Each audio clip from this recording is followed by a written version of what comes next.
Hi everyone, গল্প টাইমে তোমাদের সবাইকে স্বাগত।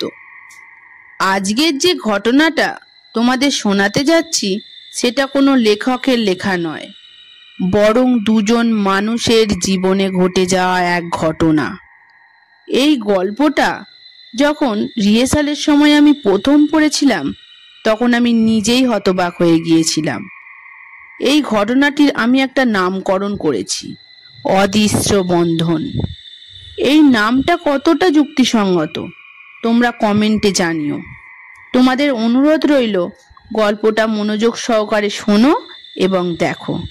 আর যদি এতটুকু ভালো লেগে থাকে তাহলে লাইক সাবস্ক্রাইব করে গল্প টাইমের পাশে থেকো আরো ভয়ঙ্কর ভয়ঙ্কর ভূতের গল্প শোনার জন্য।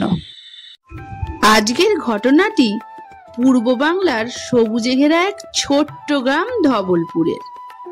গাছপালা, খালবিল আর মাঠে হেলে পড়া তাল গাছের সারি। গ্রামটি ছিল শহর থেকে একদম বিচ্ছিন্ন।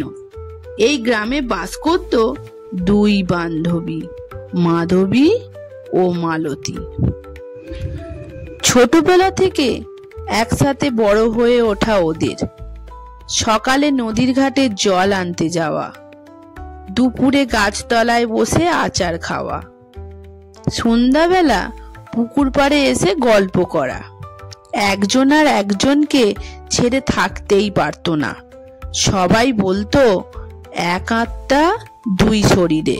হঠাৎ একদিন খবর আসে মাধবী শহরে চলে যাচ্ছে তার মামার বাড়ি পড়াশোনা করার জন্য। মালতী শুনে চুপ হয়ে যায় এবং কাঁদতে থাকে।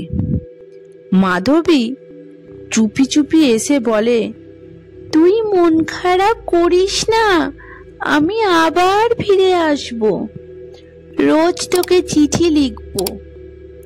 তারা একে অপরকে জড়িয়ে ধরে কাঁদতে থাকে। মালতীকে বিদায় জানিয়ে মাধবী চলে যায়। এরপর থেকে মালতী মাধবীর চিঠির অপেক্ষায় থাকত। আর যখনই মাধবীর চিঠি পেত তার মন আনন্দে ভরে উঠত। সে চিঠিতে লিখত শহরের কথা, তার নতুন বন্ধুদের কথা আর কলেজের কথা। মালতী চিঠিগুলোকে খুব যত্ন সহকারে রেখে দিত। কিন্তু তারপর হঠাৎ চিঠি আসা বন্ধ হয়ে যায়। মালতী প্রথমে ভাবে হয়তো মাধবী শহরে ব্যস্ত হয়ে পড়েছে, বা হয়তো আমাকে ভুলেই গেছে। নিজেকে এই বলে সান্ত্বনা দেয় ও হয়তো আর কোনোদিনই ফিরবে না। প্রায় 3 বছর পেরিয়ে যায়, মাধবীর কোনো খবর নেই, আর চিঠিরও কোনো উত্তর নেই। মালতী অনেকটাই চুপ হয়ে গিয়েছিল। শুধু সন্ধ্যা হলেই পুকুর ঘাটে গিয়ে বসে থাকত। চাঁদের আলোয় ভেসে উঠত একটাই মুখ, মাধবীর। এইভাবে বেশ কিছুদিন কেটে যায়। একদিন অন্ধকার আকাশে কালো মেঘ জমেছে, কাক ডাকছে, গাছে হাওয়া নেই। হঠাৎ দরজায় টোকা। মালতী দরজায় দাঁড়িয়ে অবাক হয়ে যায়। সে দেখে দরজার ওপারে মাধবী দাঁড়িয়ে আছে, হাতে ছোট ব্যাগ, মুখে ক্লান্তি, চোখে শূন্যতা। মালতী কাঁপা গলায় বলে উঠল, আরে তুই এতদিন কোথায় ছিলি? মাধবী হালকা হেসে বলে, অনেক ঝড় গেছে, ফিরে আসতে আমার অনেক কষ্ট হয়েছে, তবে এখন থেকে আমি তোর পাশেই থাকবো সব সময়। মালতী কিছু না বুঝে জড়িয়ে ধরে মাধবীকে। মনে মনে ভাবে পুরনো দিন ফিরল, কিন্তু কিছু একটা যেন মিলছে না। মাধবী ফিরে আসার পর থেকেই গ্রামের মানুষেরা একটু অস্বস্তি বোধ করতে থাকে। পাড়ার বাচ্চারা বলে, ওই দিদিটা যখন রাস্তা দিয়ে যায় তার ছায়া পড়ে না। সন্ধ্যায় যখন মাধবী পুকুর ঘাটে যায়, রাস্তার কুকুরগুলো কাঁদতে থাকে। গ্রামের মানুষজন দেখে রাতে মালতী ঘরে আলো জ্বলে না, মাধবী একা বসে থাকে জানালার ধারে। গ্রামের মানুষজন মালতীকে এইসব কথা বললেও মালতী হেসে উড়িয়ে দেয়। কি সব তোমরা যাতা বলছো? একদিন রাতে মালতী আর মাধবী দুজনে ঘরের ভিতরে দাঁড়িয়ে কথা বলছে। হঠাৎ মালতীর চোখ যায় আয়নার দিকে।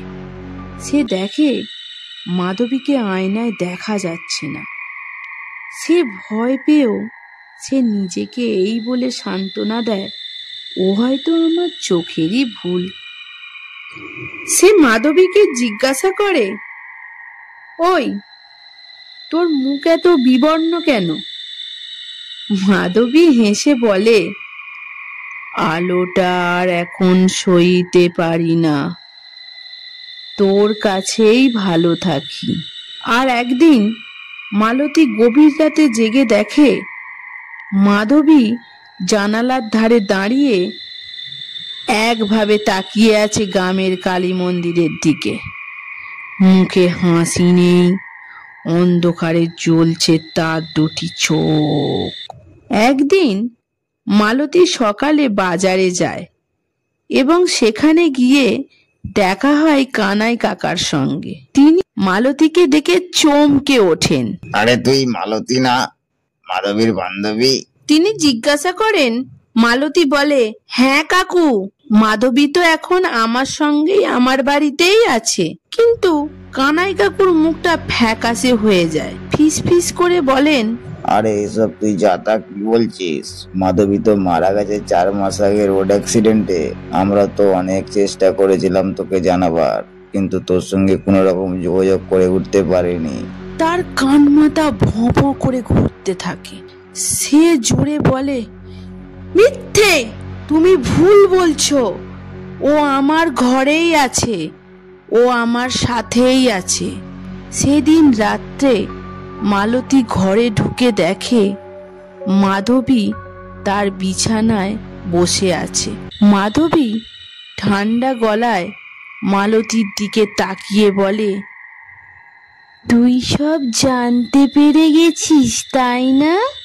মালতী কাঁপা গলায় বলে, কে তুই? মাধবী ধীরে ধীরে উঠে সামনে আসে। তার শরীরটা যেন বাতাসে হালকা হয়ে ভেসে থাকে। আমি তো তোরই বান্ধবী। তুই তো কথা দিয়েছিলি তুই কখনো আমাকে ছেড়ে যাবি না, কিন্তু তুই ভুলেই গেছিস। আমি মরেও কিন্তু ভুলিনি তোকে। আমি ছায়া হয়ে থেকেছি, এখন তুইও আমার ছায়া হবি। মালতীর লক্ষ্য পড়ে এক বিকট মূর্তি এবং সে চিৎকার করে ওঠে, বাঁচাও! পরের দিন গ্রামের লোকজন এসে দেখে মালতী বিছানায় নিথর, মুখে একটা আতঙ্ক, চোখে ভয়ের ছাপ। আর ডাক্তার বলেন, দেখুন, সম্ভবত এ হয়তো ভয় পেয়েই মারা গেছে। কিন্তু মাধবী কোথায়? তার কোনো চিহ্ন নেই। শুধু মালতীর ঘরের দেয়ালে কাঁচ দিয়ে আঁচড়ানো লেখা, ছায়ারা মরে না, তারা অপেক্ষা করে যতক্ষণ না তার প্রিয়জন ছায়া হয়ে যায়।